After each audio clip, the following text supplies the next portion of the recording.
नमस्कार मित्रों, आप सभी का स्वागत है हमारे YouTube चैनल लक्ष्मी जी में। आज हम तिल चौथ की कथा सुनाएंगे। तिल चौथ की कहानी। एक शहर में देवरानी जेठानी रहती थी। जेठानी अमीर थी और देवरानी गरीब थी। देवरानी गणेश जी की भक्त थी। देवरानी का पति जंगल से लकड़ी काट कर बेचता था और अक्सर बीमार रहता था। देवरानी जेठानी के घर का सारा काम करती और बदले में जेठानी बचा हुआ खाना, पुराने कपड़े आदि उसको दे देती थी। इसी से देवरानी का परिवार चल रहा था। माघ महीने में देवरानी ने तिल चौथ का व्रत किया। 5 आने का तिल व गुड़ लाकर तिल कुट्टा बनाया। पूजा करके तिल चौथ की कथा सुनी और तिल कुट्टा छीके में रख दिया और सोचा कि चांद उगने पर पहले तिल कुट्टा और उसके बाद ही कुछ खाऊंगी। कथा सुनकर वह जेठानी के यहाँ चली गई। खाना बनाकर जेठानी के बच्चों से खाना खाने को कहा तो बच्चे बोले, माँ ने व्रत किया है और माँ भूखी है। जब माँ खाना खाएगी हम भी तभी खाएंगे। जेठ जी को खाना खाने को कहा तो जेठ जी बोले, मैं अकेला नहीं खाऊंगा। जब चांद निकलेगा तब सब खाएंगे, तभी मैं भी खाऊंगा। जेठानी ने उसे कहा कि आज तो किसी ने भी अभी तक खाना नहीं खाया, तुम्हें कैसे दे दूं? तुम सुबह सवेरे ही बचा हुआ खाना ले जाना। देवरानी के घर पर पति बच्चे सब आस लगाए बैठे थे कि आज तो त्योहार है, इसीलिए कुछ पकवान आदि खाने को मिलेगा। परंतु जब बच्चों को पता चला कि आज तो रोटी भी नहीं मिलेगी तो बच्चे रोने लगे। उसके पति को भी बहुत गुस्सा आया। कहने लगा, सारा दिन काम करके भी 2 रोटी नहीं ला सकती तो काम क्यों करती हो? पति ने गुस्से में आकर पत्नी को कपड़े धोने से मारा।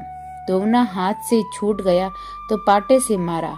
वह बेचारी गणेश जी को याद करती हुई रोते रोते पानी पीकर सो गई। उस दिन गणेश जी देवरानी के सपने में आए और कहने लगे, दोने मारी पाटे मारी, सो रही है या जाग रही है? वह बोली, कुछ सो रही हूँ, कुछ जाग रही हूँ। गणेश जी बोले, भूख लगी है, कुछ खाने को दे। देवरानी बोली, क्या दूं? मेरे घर में तो अन्न का एक दाना भी नहीं है।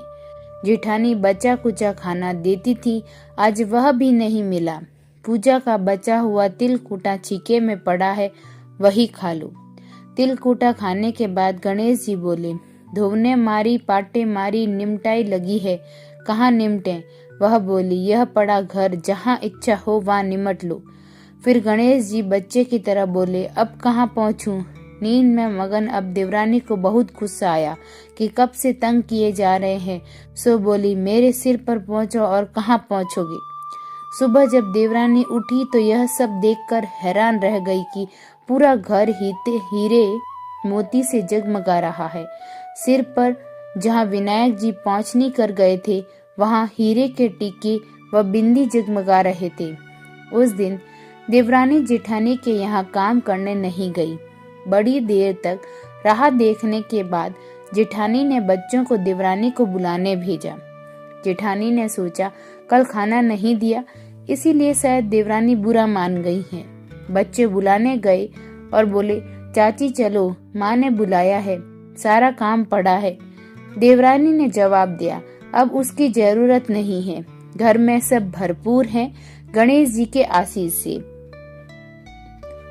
बच्चों ने घर जाकर माँ को बताया कि चाची का तो पूरा घर हीरे मोतियों से जगमगा रहा है।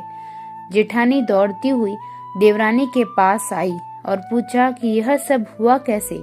देवरानी ने उसके साथ जो हुआ वो सब कह डाला। घर लौटकर जेठानी अपने पति से कहा कि आप मुझे धोने और पाटे से मारो।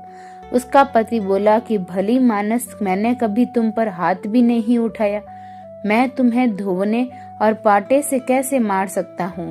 वह नहीं मानी और जिद करने लगी।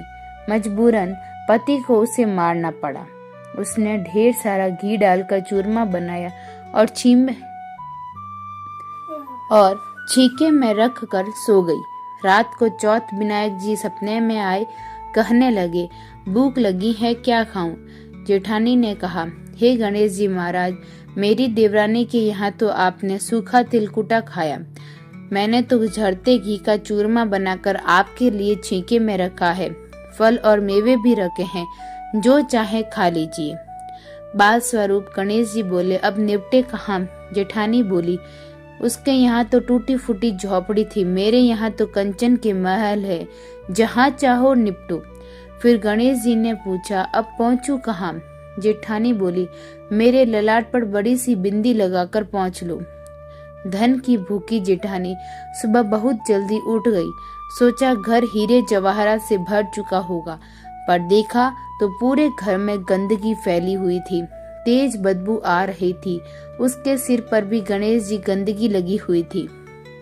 उसने कहा, हे गणेश जी महाराज, यह आपने क्या किया?